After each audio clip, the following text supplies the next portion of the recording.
Teniški navdušenci in navdušenke, prav lepo pozdravljeni. Pred nami je nov zanimiv Facebook pogovor. Preselili se bomo nekam na morje, na Hrvaško, kjer je Sebastian Dominko. Sebastian, lep pozdrav.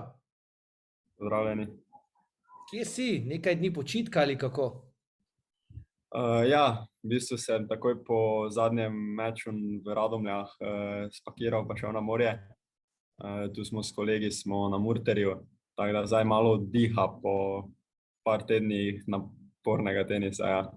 Kako bi opisal te naporne tedne, 3 turnirji VTT? Kaj ti je pomenilo, predvsem to dejstvo najprej, da si lahko igral doma? Ja, vedno je lepše igrati doma kot pa kje drugje. Zato letos z temi Futures turnirji je res bilo pozitivno presenečenje. Mislim, da smo vsi igralci bili veseli, da bomo, tako kot smo imeli mladinske turnirje, zdaj imeli tudi članske turnirje. In tudi mislim, da smo se dobro izkazali, bili zelo blizu. Tako da lahko rečem, da smo vzeli dosti iz teh turnirjev. Ja, zelo dobro ste odigrali, Filip Jeff Planinšek na prvem turnirju, pa Borut Knack na drugem, pa zdaj ti na tretjem polfinale. Si pričakoval takšen uspeh? To je bil namreč celo $25,000 turnir. Dobro sem že igral v Litiji, sem se s kvalifikacij prebil v glavni turnir, tudi v glavnem turnirju zmagal 2 tekmi, kar mi je dalo tisto samozavest zmaganih tekem. In tudi v Radomljah sem samo to formo držal oziroma jo skoraj stopnjeval.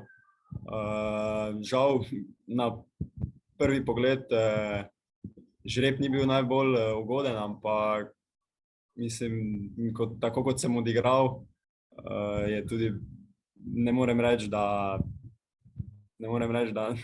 nisem bil zadovoljen, ampak ko prvo kolo že premagaš močnega nosilca, se nekako ti odpre pot naprej in jo potem samo moraš izkoristiti, in to sem jo izkoristil zelo dobro. Ja, ko sva se nazadnje pogovarjala, sva veliko govorila o tem prehodu iz mladinske v člansko konkurenco. Kako težko je bilo, kako se ti zdi, da ti je uspelo priti to, kar si želel ali ne, kako je bilo? Ja, letos je bilo zelo težko, prvo kot prvo prehod iz mladinske v člansko kategorijo, drugo tudi 4. letnik srednje šole, je še tu bila matura. In začetek leta ni bil ravno obetaven, ni bilo ravno po pričakovanjih oziroma željah.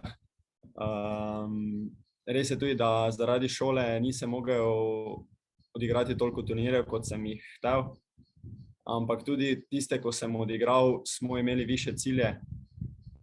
Ampak potem takoj po končani maturi pa se je ta nivo tenisa pri meni zelo povzpel, in to sem tudi dokazal na teh slovenskih turnirjih, da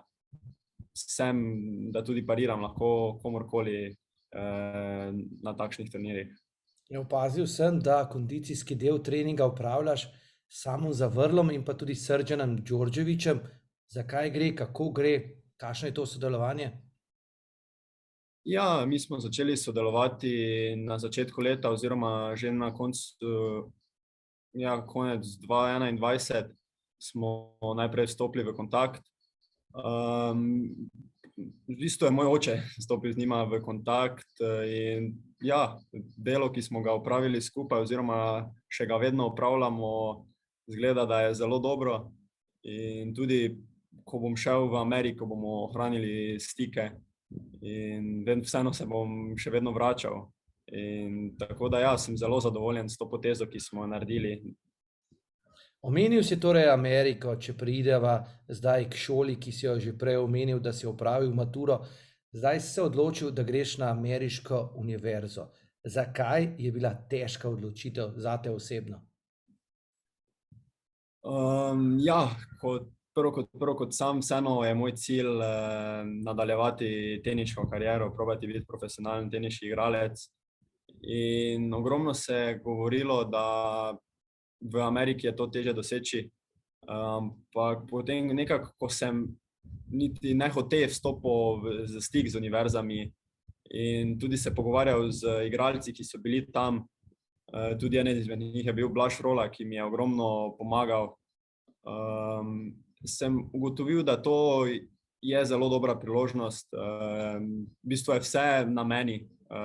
Če bom hotel igrati oziroma če bom še poskušal igrati profesionalno, ker tudi možnosti, da grem na turnirje so, in tudi nivo ameriških univerz je visok, tako da bojo dobre tekme tudi tam.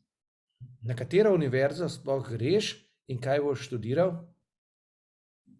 Ja, vpisal sem se na Notre Dame univerzo, blizu Chicaga v malem mestecu, in v bistvu bom pa študiral economics, tako da ampak vseeno bo tisti prvi fokus na tenisu. S kom si se že pogovarjal, morda na univerzi, kaj so ti zagotovili? Tam bo verjetno dovolj časa za treninge, ker se zelo prilagajajo tudi samemu učenju. Kako bo s tem? Kaj veš? V bistvu ravno zdaj med turnirjem v Radomljah je bil ta glavni trener iz te univerze tukaj, je prišel na obisk, hotel je me videti v živo in tudi spoznati ljudi, s katerimi delam, ki so okoli mene. In tudi njihova prioriteta je, da imajo igralca, ki igra profesionalne turnirje, in bojo me tudi oni motivirali in spremljali na tej profesionalni poti. Tako da imam zagotovljeno dobro delo tam, tudi pogoji so dobri. In v bistvu trenerji mi je bilo zelo všeč, da je trener prišel sem v Slovenijo spoznati, kako delajo z mano, ker hoče vseeno to nadaljevati tudi on. In v bistvu misli imajo odprte in so pripravljeni delati, tako da če bo moja želja in moj cilj profesionalni tenis, bojo tudi oni poskrbeli, da bojo me čim bolj pripravili. Želja je torej velika, pa te je morda česa strah? Je morda kakšna neznanka, greš v nov svet, kaj skrbi, kaj drugega? Ja, definitivno je to velik korak. Dosti sem že potoval zaradi tenisa, tudi od družine sem dosti bil oziroma sem še vedno, ampak vseeno iti preko luže za malo več časa oziroma celo šolanje, tudi čisto novo okolje, jezik, ki sicer ne bi delal problemov, ampak nikoli ne veš, kako bo tam ljudi, kulture, tako da sem malo zaskrbljen, ampak pozitivno se veselim tega naslednjega koraka. Te bo pa to prav gotovo naredilo še močnejšega. Hvala, da si se vzel čas in srečno torej v Združenih državah Amerike. Ja, najlepša hvala.